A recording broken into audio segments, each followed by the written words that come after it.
Yo, this is Rampant Killer already, the DJ already. Okay, moja, lay down. If you are a casualty right now of the knee, you can put your 2 knees down, like mama. Now, when you pick the weapon, I told you what do you do first? We are going together. Pick the magazine. Pick the magazine and follow my instructions. Okay? Have you picked your weapon? 2 hands on the weapon. 2 hands on the what? Remove the magazine.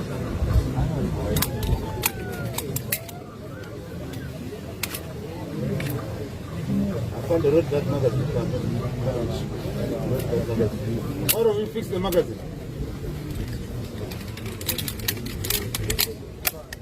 I don't want to see you changing the hands, I told you. Okay? This one will grip in, the barrels and places the rope, the rest of one is tying me, this is good.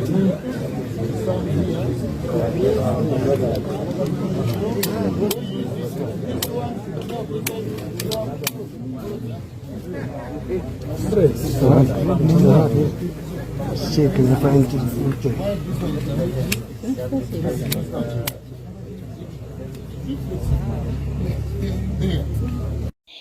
Zo training zifuuse training mu bakuuma ddembe mu ggwanga lya Uganda. Yes, era nga jjukira oba tiweerabira nti tweteekerateekera Kalubiri 26 aboolengera abasimbye layini babadde bakuuma ddembe mu ggwanga erya Nepal wabula nga bamaze okuba nga ate bawambibwa abantu ba bulijjo babakubye kibooko bali tebasaaga babakubye emiggo nga tebalina bekyusiza bwe batyo ne babawamba era nga gavumenti yabaddeko badge overthrowings naye nga kansubire nti oli bulungi wonna wosinzidde omulungi okuba nga te otumbudde. Yes, amawulire agava esaidi eri si malungi ye General Sabiti kigambibwa nti afunye akabenjedde kabusa era ngono addusiddwa mu ddwaliro nga biwala ttaka era nga chopa yezze n'emujja ku ground oluvannyuma lw'okuba nga te abadde yeetaga emergency. Emmotoka mwabadde atambulira esense buseweddewo bwetre ono abadde ayolekera ku Thanksgiving olunaku olwaleero.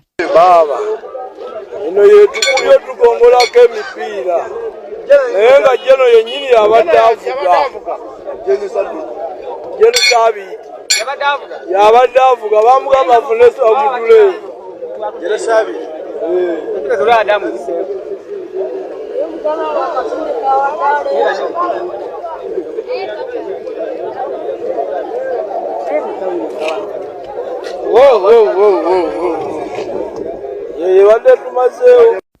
Songa te waliwo omuvubuka avudde mu bulamu bw'ensi eno nga kigambibwa nti ono afudde atwalibwa mu ddwaliro e Mulago wabula nga abasawo nabo tebategedde yaani okusinziira ku ngoye zabadde ayambadde t-shirt ebaddeko ekigambo Info Trust era nga bano abamulanga bagamba nti bw'obanga omumanyi gende Mulago osobola okuba nga ate omusinkana weewaawo abamu ku Bannayuganda bennyamiddemuko olw'embeera gye balabye nti abadde mufu already naye nga ate atudde butuuzo ba atuuziddwa ku ntebe n'abantu ate abalamu ng'ate abasawo bamuyitako buyise kyabadde basuubira nti oba oliawo yandibadde nga ali mu mochare mukadde ako oba nga yaggiddwa dda mu kifo ekyo wabadde atudde.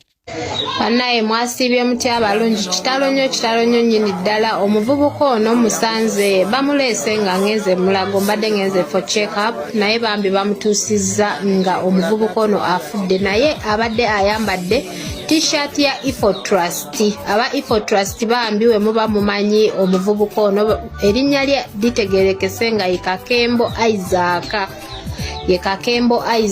So aba Info Trust muba mumanyi omuvubuka ono bambi he's no more.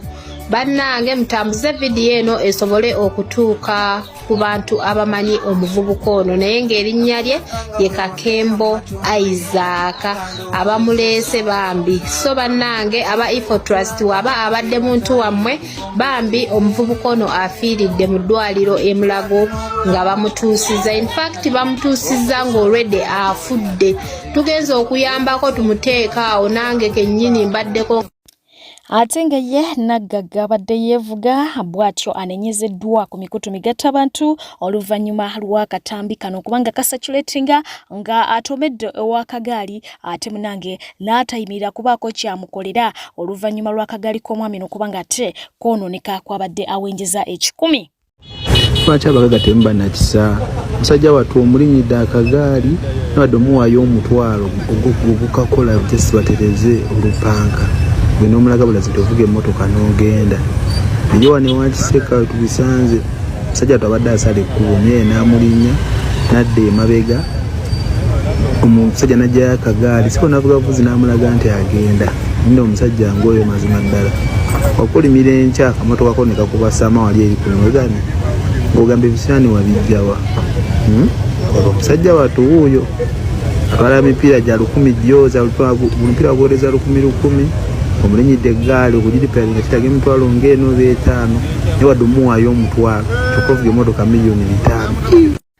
Omugagga amanyiddwa nga Hama avuddeyo bw'atyo ku mukutu gwe ogwa TikTok n'ategeeza nti abantu abeerako ddala 23 be bakoseddwa oluvannyuma lw'ebibaati ate munange bibadde bikubibwa ku mwala gwa Ham okugwa ate mu mazzi g'omwala abakozi abadde bagenda maaso kubanga ate bakakalabya bakoseddwa amasannyalaze naye nga gw'omwala gudduka speed mu ngeri gye bagenda maaso kubanga ate bakola ki bazi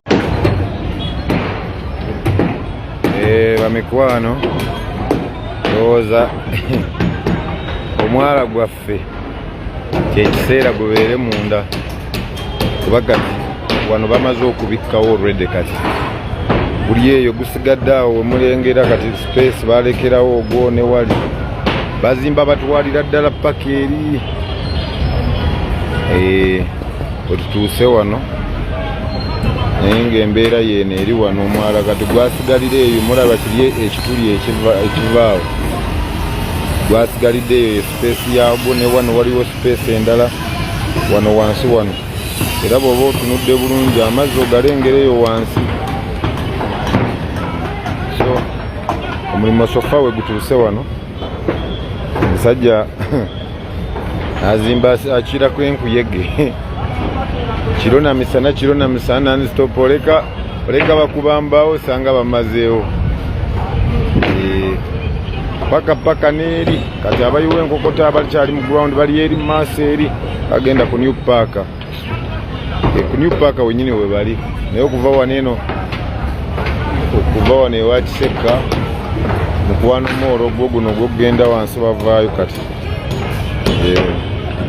so weewo mulimu gwo Sogate olunaku olwalero yasse ise bantu kyabazinga wabusoga isabiri William Wilberforce Gabulana Diope owokuna bwatyo abadde aweza emyaka gye 11 ng'akola ki ng'alamula obwakyabazinga bwa busoga era nga bano batambulidde ku nnono ey'okulwanyisa obulwadde bw'ensiri ono ategeezezza nti kino alina okuba nga akikoloba akikwasa maanyi okusobola okulaba nti abantu b'e Busoga tebalumwa nsiri basobola okuba nga bakola emirimu gyabwe nga balamu bulungi nnyo nyini ddala omukyala Prime Minister w'eggwanga lya Uganda Robina Nabbanja esaidi eno yabadde omugenyi omukulu eri Fort twalabe Speaker Parliament Anita Monk ye yabadde omugenyi omukulu naye nga okusinziira ku bigambo ebivudde mu Katikkiro wa Busoga abasoga balaze nti si basanyufu mu ngeri emu oba endala okusinziira ebigambo bino ebyogeddwa nga bagamba nti alabika abadde abyolekeza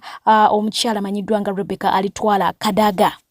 Banange tuli kuyingira mu biseera eby'obululu guno banange muzaano we bakusinga ireka tutaleeta butabanguko mu Busoga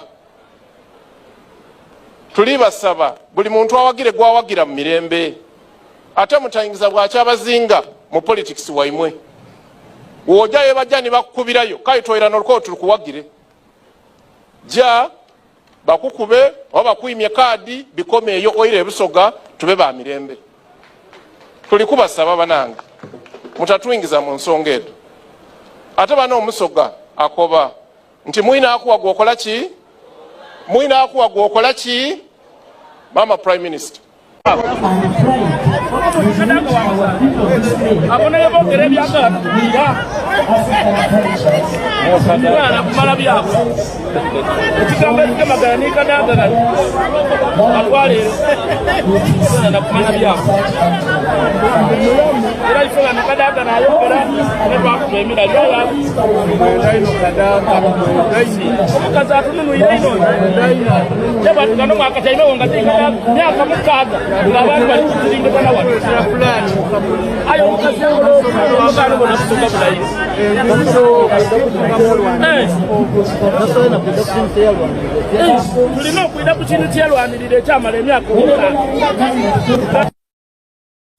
nga wembagambye nti Speaker of Parliament yeyasobodde okuba nga ate abeera ku mukolo ogw'abatoro esaidi eri bw'atyo yagenze maaso okuba nga ate asaba oba ategeeza King w'ettoro nti singa anaaba atuuse akaseera kukola omukolo gwe mwetefutefu okubanga awaayo bride price yenna mu bufunze balinga kati gwe basindikiza balaba obudde bugenda tebalaba kyenyeenya oba okiwulidde abantu bavudde ne bagamba nti bannange omukolo ono twamusomangako nga batugamba ye kabaka eyasinga okubanga ate muto oba yatuula ku ntebe ng'akyali muto ddala ku myaka 3 bla bla naye n'okutuusa kati tannakola ki abamusomangako bo bawasa abamu bafumbirwa naye ye tebannakola ki tebannamulabako kakati no Anita Monga bibanguyiriza amusuubiza nti singa aleeta omwana ow'obuwala agenda kubanga asasula ki bride price. Ebyo byonga biri awo bannayuganda abamu balaze obwennyamivu oluvannyuma lw'amawulire ag'okubanga ate waliwo enteekateeka ez'okwongera ku disitulikiti eziri mu ggwanga lya Uganda. Jjukira disitulikiti zino zaali zaakongezebwako oba okiwulidde ne zeeyongera obungi kakati enteekateeka eziriwo mbu bagenda kubanga ate bongerako endala era ng'ababaka ba paalamenti basuubirwa okulinnya okuva mu 5 gye bali bagende mu 7 obweraliikirivu bwe buva nti bano bonna basasulwa ate esente ezitali ntono ensimbi ezo ziba zaamwiwa ki wa musolo kati bebuuza disitulikiti ezo zonna zaaki.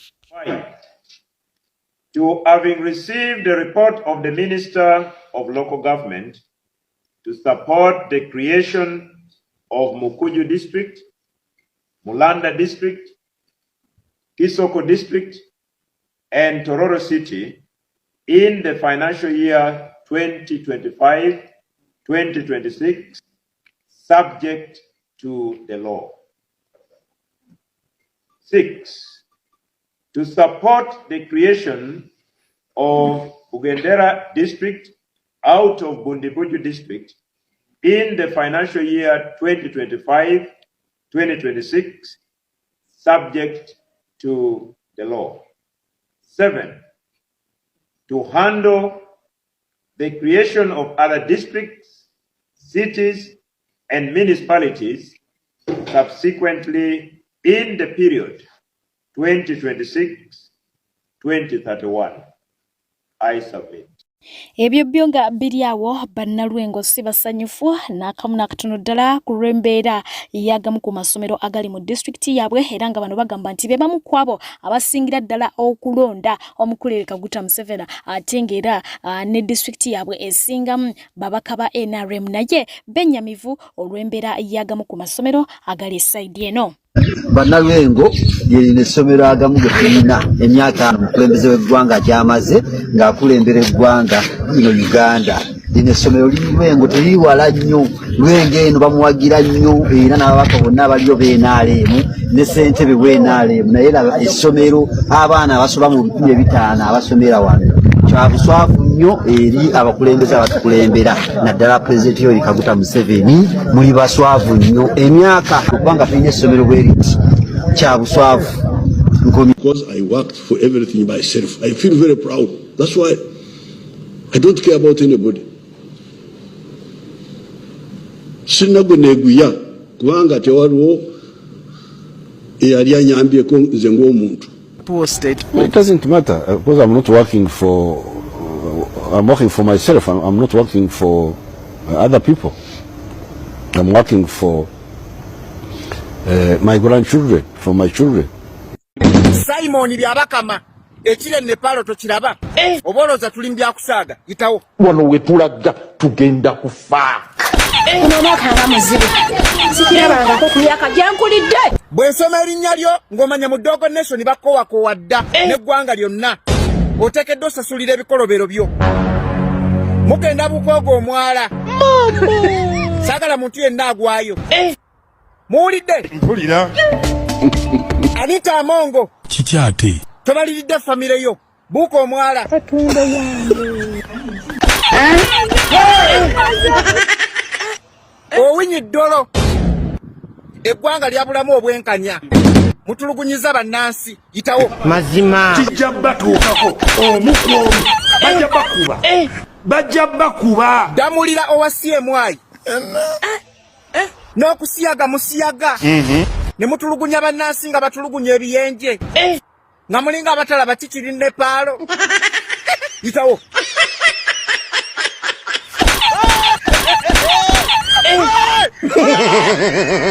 Lobina Nabbanja.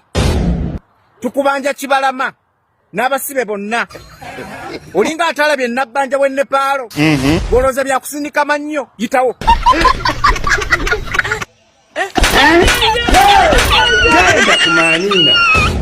Felix Kulaije. Tugenda kufa. Amateeka mwasalawo mugatwalire mu ngalo. Buli kimu mubalaata bubalaasi. Mulinga abatalaba biri Nepaalo. Buuka omwala. Bannange. Katonda waha. Mujja kiwulira. Lwabogo. Wanje? Gwe yasama. Mwe abantu mubatta balamu. Bwe mujjamu ebibumba, obutaago, emitima, ebiwoowoolo ne mukola bizinensi. Bannansi mwabafuula bizinensi.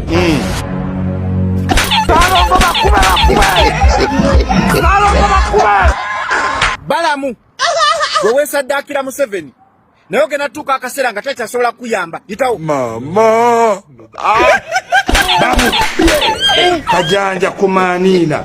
Ojja tegeera mwe. Muhoozimaana. Gwe weetaaga kwokyera ku State Square. Tukuli omucomo. Buli muntu n'alyako akanyama.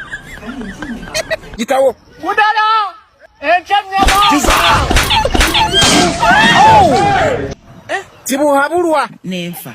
Gwe bebbera mpola osale omwala. Jangu nga bw'otuswaza. Bannange.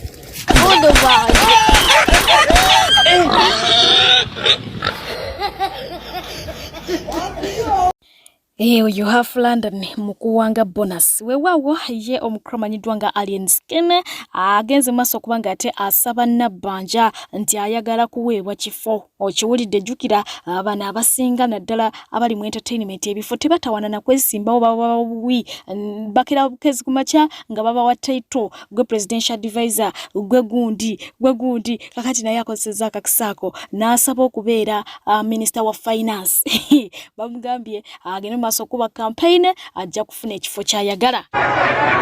Munasobola okumpa oba minister wa finance Bwoyagala Museveni yabugaba noonya akalulu.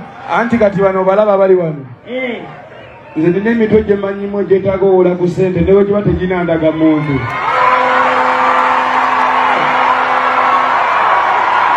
Tujagateeka mu PDM. Ku ground siriiko, ku air siriiko, kati siba komando, era njogedde bubi. Ate nga ye yakutte posta y'omukulu Yoweri Kaguta Museveni n'agitwala okuba nga ate agiziika bamutaddeko ensimbi ezirako ddala emitwalo 5 asobole okuba nga ate akola ki abonerezebwa ku lw'ekyo kye yakoze. Ono omuvubuka agenda kubeera ekyokulabirako eri omuntu omulala. Tumaze omugulako omusango ku kye yakoze ekifaananyi kya President Museveni. Omuganda agamba kyoyagaliza mu kakitawo kitta nnyoko. Muvubuka ono yagenze mu nju ya jjajjaawe omuwagizi wa President Museveni n'aggyamu ekifaananyi kya President Museveni n'akiziika mu ttaka. Ekikolwa kikyamu. President tebamuzannyirako. Njagala okutegeeza abantu mwenna abasiiwuuka empisa President Museveni ku ddaala lyaliko tazannyibwako. Ntaddewo emitwalo 5 anambuulira omuvubuka ono gy'asangibwa.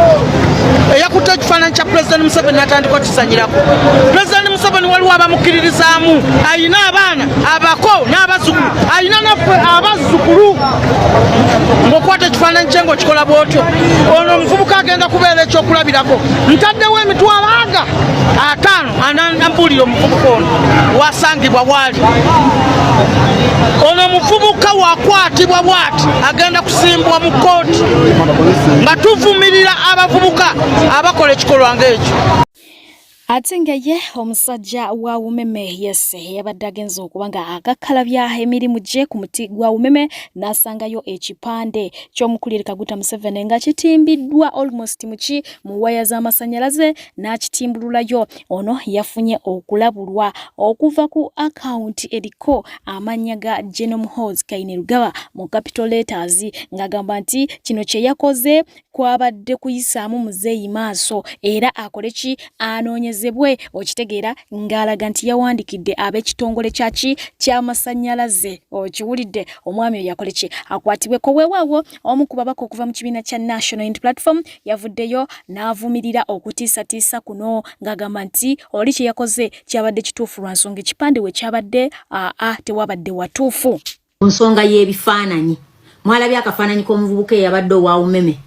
Omuvubuka wa Umeme nga atimbulayo ekifaananyi waggulu ekyabaddeko omukulembeze w'eggwanga. I don't know who that somebody else was. Kati Genome Halls yatwitinze n'agamba omwana wa Umeme oyo yeetaaga kunoonyerezaako ajjayo ate ekifaananyi. N'ekifaananyi kyo bw'okinwa gye kyabadde kigezaako n'okutuuka ewabadde mu waya mwennyini. Kakati mwana Majwala ng'omukulembeze ky'obadde okiraba nti first of all njagala kutegeeza balidazi bannange ffenna emiti egyo egy'amasannyalaze omulimu gwagyo kutambuza waya z'amasannyalaze Majwala tokimanyi nti Umeme singa ekeera UED cell singa ekeera ku makya ne tugamba nti tewali posta yenna ekkirizibwa ku muti gw'amasannyalaze okimanyi nti kiba kituufu kuba that is their property though it is a public property yaffe ffenna.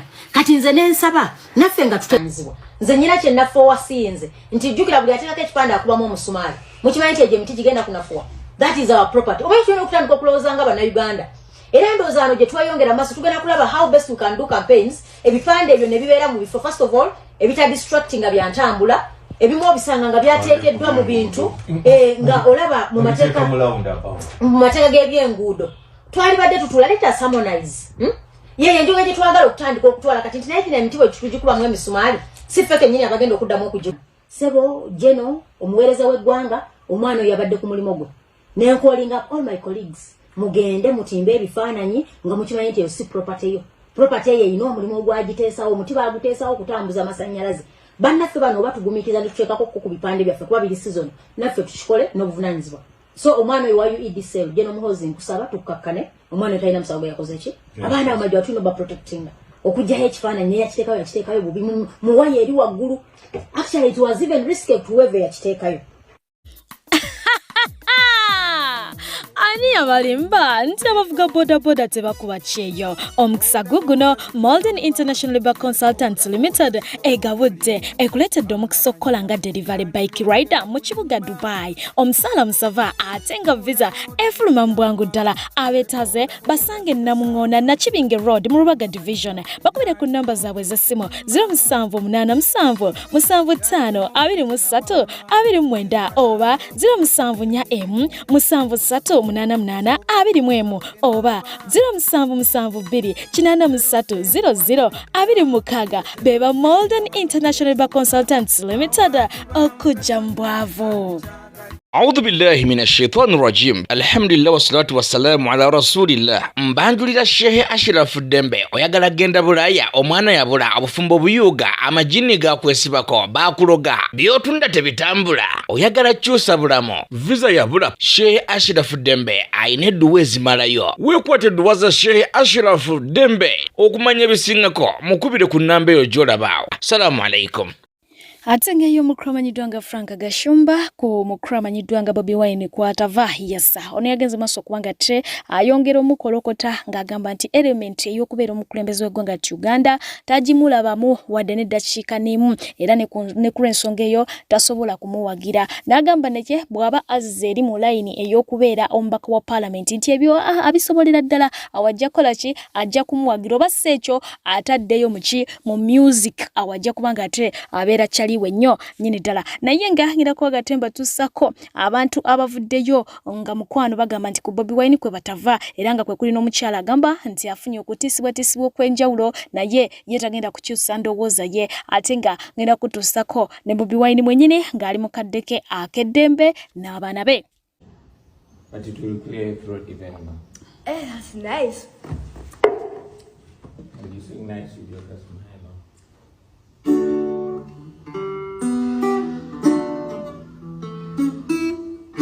Different times are here. Oh yeah, searching for the answer. Oh yeah, don't leave it. Be a solution. We have to possibly all alone, but all together in our own for each other.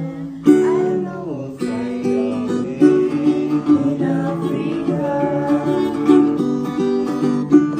In Africa.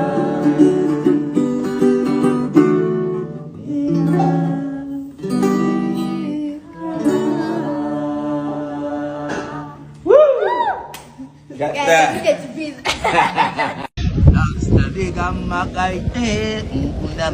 Nokola ki wano? Wano manyiniwo? Ani? Bobi Wine. Wano?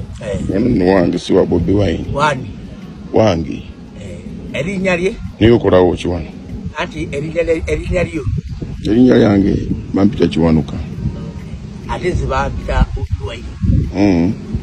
Nobeera okola ki wano? Just nkuba music. Ojjawo saa mmeka? Saa ziba 12. Ez'okumakya? Ez'okumakya. Ng'ovaawo? Nga nva London. Ndayira. Ennyonyi ekusudde. Ennyonyi zinsudde bayida we. Kankuweyo ssente. Niyanza mukama wange. Mukama akuwa omukisa. Bakuyita ani? Bampita Kyagulanyi Ssentamu. Kale kuumawo wano bulungi yenna agezaako okujja njala mukuba etteke. Ewe kiri. Kiwedde. Bwe kiri mukama wange. Bye. Bye mukama wange. Kyagulanyi talifuga era bafutu sojja bonna be bawamba abawaiswa babawambira bwereere eyo yendowooza y'omuntu omusirusiru bino ffe twabijjamu lwakwagala so kitukakatako twabyereetamu nga ffe oba tufa ne tufa tuli baana ba nnyoko mmwe mulumirwawa ffe be bawamba batalina musango gwe nolowooza muli eyo muli bulungi nnyo nammwe muli bubi era saawa yonna ekitutuukako nammwe kigenda kubatuukako ate mbawooninga nga mbalabula Kyagulanyi ffe kwe tusibidde yoyo gwe twagala ye waffe. Hey everyone, constraint mwasuze bulungi banyabo ne basebo ene wange si birungi waliwo kola enkubidde ku makya ga leero ngeregezaako okumponinga ngengamba nga bwe nakoze live nenzivoola Museveni nengamba n'okugamba nti Museveni musiwa abantu sebo nkubidde tonyanjulidde mannyago naye oŋŋambye onnoonya nompa ne statement egamba nakolako video nga mbika full figure nti afudde nagikola era neyo live gy'ogamba sebo nagikoze I think era yesterday naye sebo tontiisatiisa mbw ate bwe ndaba video yonna ng'ogitaddeyo ku TikTok ngenda kunoonya sebo ninzo noonye ne statement gy'okozeseza nti nombu you still young okubeera mu politics ne nkubuuza sebo wali wampimira kubeera myaka emeka mu politics kiki engenda okwogera mu kyo sebo nze nkulinzo noonye n'ekirala bagays ngenda batya voice y'omwami mu video endala ngenda batya voice y'omwami nga nkubidde muli munene naye ku bigambo bye nga ntiisatiisa ombanga mugenda kubeerayo mutukubira obusimu bwammwe mututiisetiise gwe muwala gwe you still young okubeera mu politics gwe muwala gwe nkunoonya wakoze statement egamba nti Museveni musiwa abantu era nakolako video nga mbika full figure nakikola sigenda kyegaana nakikola era ndi ready okwewaayo nti nakikola nenga twetaaga enkyukakyuka mu nsi yaffe twetaaga freedom mu nsi yaffe twetaaga emirembe mu nsi yaffe okitegedde mulubiza abantu b'abandi musa abantu b'abandi mulubiza emitima gy'abantu ekitufu muleke tukyogereko mwe mulowooza ekitufu tunakyogeranko mugenda tandika tukubiranga busimu bututiisatiisa mugenda tandika kuwambanga abantu mugenda tandikanga kubatta ngera bwe mukola kati Rashta wobo chimanyi bomba mchimanyi tetwalina kuvuganyizibwa nga twaliwo okuvuganya mwandi kyogedde before muleke twagala omuntu gwe tulina okwagala temutukako omuntu wamwe gwe tutagala stop it. Ategera omukromanyiddwa nga Seeka Kite bw'atyo naye yafunye okulabulwa era nga yayitiddwa full okiwulidde nti mukwano nkooye okubanga ate nkuwulira nga oyisa mu mpologoma y'ensi eno olugaayu oba okiwulidde kasitoddamu eno era last warning ogenda okubanga ate okifeesinga nga kyokya bwe batyo bakoze ki bamulabudde era ne basaba n'emikwano gye abamuli okumpi bamulabule alekere okubanga ate ayogera kwani ku Museveni ne mutabani we. So katusuubire nti oba oliawo ye Seeka Kite ayogerwako obubaka ate oba oliawo yabufunye bulambalamba. Twogera bwe tuti oli nakulabula Seeka abasajja bulirira nze omukazi tukole ki goyinza okusanga omuntu ng'akuba ensolo olukuba olwo n'omukkiriza n'otomugambako ani agenda okugamba kwani tetwolekedde kulonda birinde nga lwaki ku nsi eno nga ebyebbeeyi by'oyinza okulya mu dduniya byonna ebyebbeeyi mu bwebbeeyi bwabyo ofundikirira mu manju kazambi oyo yakussa banno kazambi oyo nakulesa abaana banno nga tebagenda kuddamu kulaba ku taata waabwe kuba oyagala okulya obulungi n'okusula obulungi ne bwona owaalirira wallaahi ebbanga lyategeka bwe liggwako tasussaawo. Aya 3 suratul A'raf likulli ummatin ajal buli kabinja katadde waatadde nnyini nsi akataddewo kiseera fa idha jaa ajaluhum ekiseera kyakateekawo wekigwerako la yastakhiruna sa'atan takalyaza amaanyayo nga kakyabuzaayo wala yastaqdimun ate takongeramu. Twebulirire tuzze bujjo bukkiriza baffe mutonzi waffe obukkiriza bwina kuba ntegeera. Program omusunsuzi yes no program ebadde ekolebwa ku Salt TV buli lunaku okuva ku Monday paka Friday ku macha. Program ekolebwa full figure n'omukulu Senkubuge naye nga eviriddeko abantu bangi okubanga ate basanyuka oluvannyuma lw'okuwulira nti bagisuspendinze aba UCC okiwulidde so nga ate omukolo gwa muwala wa Natasha jukira Natasha muwala wa Museveni kakati muwala we muzzukulu wa Museveni agenze maaso kubanga ate agattibwa oba akola omukolo kakati omukolo guno full figure talabiseeko naye nga aba members ba First Family babaddewo bulambalamba jukira buli jaka kasensi nti ye muwala wa Museveni era ali mu First Family omukulu amanyiddwa nga Matovu Divosh avuddeyo n'agenda maaso kubanga ate awandika n'agamba nti bw'oba omanyi nga ku mukolo guno tewayitiddwa tobaddeeko kaakati lekeraawo okututegeeza nga bw'oli member wa First Family lekeraawo kwesiba ku bantu naye nga ye mwana mulenzi amanyiddwa nga Tamale Mirundi Junior yavuddeyo kubanga ate musekerera oluvannyuma lw'ebyo ebyatuseewo ku programu yaabwe. Ati bulijjo muvuma abantu nga mugamba ati gavumenti yebatuma UCC week ewedde babadde ne meeting ne General Muhoozi era ng'ensonga ezatutte UCC eyogere ne General Moke batumwa abavuma abantu nemugati muyina abanene nabagamba mu Uganda muno buba budde bwokka it's just time obudde bwokka sitabugwako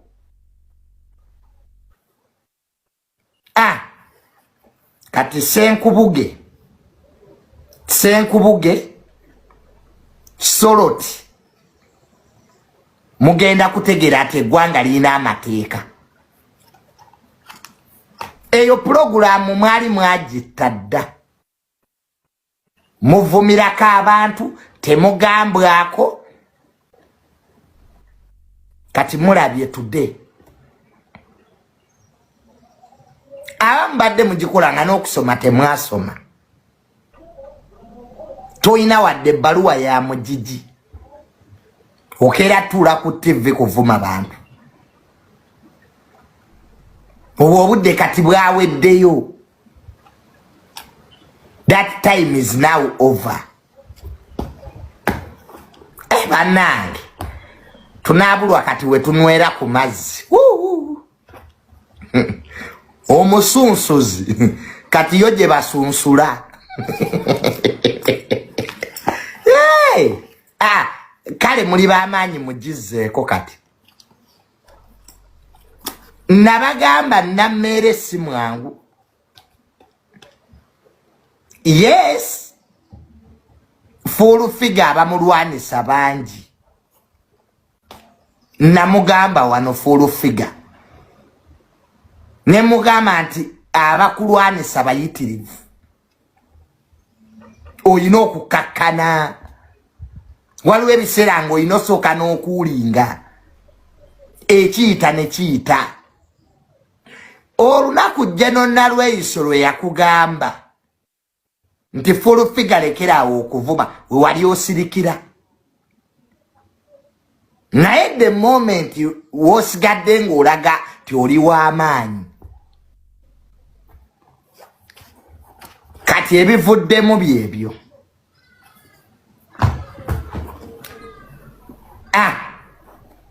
Mpulidde nti kipulogulaamu ky'amawube n'eddiikuula bakiggadde kati full figure. Njagala otegeere kino ku Museveni bw'aba alina wastakinze bw'ayagala okuyita ajja kweyambisa omuyiseewo naye bw'omala omuyisaawo n'atuuka eri ajjawo bujja ddaala. Oyo ye Museveni. Njagala okitegeere nti neeyakkuba oda zaava wa Museveni full figure neeyakukuba oda zaava wa Museveni gw'owulirayo gwe bayigga presidential advisor ow'omugaso akuba essimu direct shale n'akwatirawo bakukube mu kamera bakuba Nabbanja prime minister engumi n'erunguula eti tetulinayo wadde gwe tumanyi gwe tulabako mu komera nti wuno gwe prime minister. Ekyo kigavumenti kyaba mafia si kyammwe babeeyambisa okutugumbula bannammwe naye we bamala nammwe batugumbula mmwe. Ekyo nkikubuulira tewaliiwo kye bakwetaaza ggwe kasasiro gw'obeeranga kakondo mulumala okukakozesa bwe bati oli tayagala nakkakwata kaati afuna kiveera oba luti lwakasenza. Njagala nkutegeeze aba basajja kipulogulaamu bakikoze ki naye katulabe gye bigendera. Tutambule mpola mpola. Eyakkuba abakkuba baali mu kamera kale baali kutta abakkuba osegedde eyabalagira kale ne waataayaya twaligaye nti katoyo munene naye bano nabo abakkuba ne tugaa nti kale abakkuba kamera nga zaabakwata nga bafunye eŋŋumi mu Uganda mwe bali bataayaya bali happy tebeeraliikirira nako tebalina kizibu n'ekyo. Eŋŋumi ezaakukuba ziri eŋŋumi zaali Nnyarwanda. Omanye eŋŋumi ennyarwanda ez'obutawoolera tebakuwoolera okaaba bibyo olumala okukaaba ngo Nabbanja yakaaba amaziga ge olwamala okugakaaba nadda ewaka ne yeekolera emirimu gye ogenda low power. Ekyo kigavumenti si kyammwe tubibagambanga buli kaseera. Pasita Bujingo Ssebo abantu abasonda TV eno ogenda bagamba ki obutambi gye bulingo ogamba basonde TV tekujja baako byesittaza tekujja baako byabuwemu bagigadde lwakuwemula wansi obadde okansolingirayo waggulu nga fulungu n'oli munne Ssenkubuga omukulu atalina magezi bawemulirayo lokwaddemu abulaye naye naaloga fulungu bannange ali waggulu ku lusozi amulaba kuba obonyeebonye nammere juu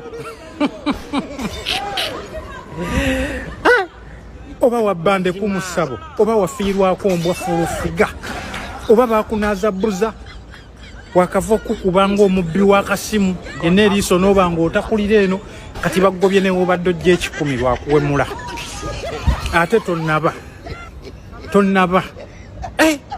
Ambadde muddoko ne mmanyira His Excellency oba Kyagulanyi Ssentamu.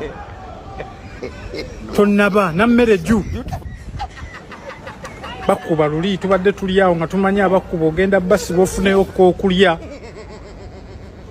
Ebyo nabyo ne bibulirawo kati baggobye kati k'otuula ewasula moto zaawo musiikiine mudde ku YouTube. Anti obadde ojja 10 bagaddewo UCC. Mbo presidential advisor. Look at it. Stupid shoplight. Problems. And also. Kirini record ye TV y'abalokole esose okuggalwawo ey'abalokole by UCC lwakuwemula. Waliwo omuntu ajja mu bulamu obwo nga zze kutoolako nga talina kyagenda kukwongerako nga yo okubeera naawe ne mubeera mu mirembe amala kunyigiriza abantu balala kati full figure okubeera ku Salt TV simanyi oba yali plus oba yali minus ate sijja kulingiriza nsonga oba lwaki pastor yakuwa omulimu oba yali ayagala kusanyusa bakamaabe I don't know simanyi oba kyali kitya sijja kuyingiriza nnyo ku biki ebyo byasooka naye okubeera ne pastor Aloysius Bujingo ku National Broadcast TV emanyikiddwa nti eno TV ya gospel TV eryowa emyoyo neetuuka time nefuna suspension of a program UCC Uganda Communications Commission nevayo negamba nti program ene eyimiriziddwa ku TV etali nti yansi TV yeggwanga nga ya gospel TV egenda okulyowa emyoyo gy'abantu ate nga yevuddeyo yemu yenyigiriza abantu abalala era nga mu kiwandiiko bagamba nti complaints zisusse okuba nti programu yo enyigiriza abantu abalala then eyebe efuuse ki ffe twabeeranga ku Salt ne tuwulira eddembe nga tuwuliranga abali ewaka yes kwabeerangako programu emisingi ne kubeerako programu eziyigiriza ne bateekako ku programu ya gundi awo ya onogaye yali akolanga sima yani oyo Kasirivu yali abuulira ku history w'ebintu twabeeranga ne ZTV eza gospel nga tebaziyimirizaako yadde programu yadde neemu twabeeranga ne LTV sijuliranko yadde nti kino UBC yalinga ebowa naye teyanyigiriza ku muntu yadde n'omu wabula ate ezimbye abalala nti emirongooti gyayo abalala gye bakozesa okulaba nti babroadcastinga n'okweyongerayo mu bitundu by'eggwanga ebyenjawulo. It is a shame okubanga TV eya gospel TV y'eggwanga eyogerwako nti sawa zino eri suspended over an issue from someone gw'omanyidde ddala. Nze nakula Bujinga atugamba nti Stan Ntalokoka ne omukola ki omuntu avudde gy'avudde yonna gy'avudde atandise avuma abantu gwe musingi gwe akusuuta Yesu ayinza okubeera nga waddeeyo gyali asobola okusuuta pastor gwasinga pastor naye nga atayina banyingiriza abalala. It is not a plus to the church. Yes,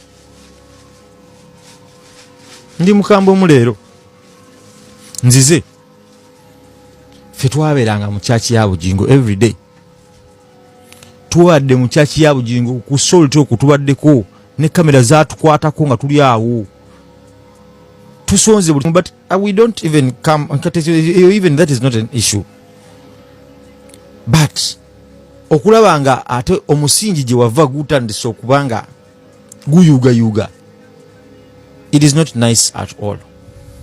It is not very good. Era nze bwe nakiwulidde kyanyize era kyannumye era expression yange si nungi gye kiri. I will never be happy upon that.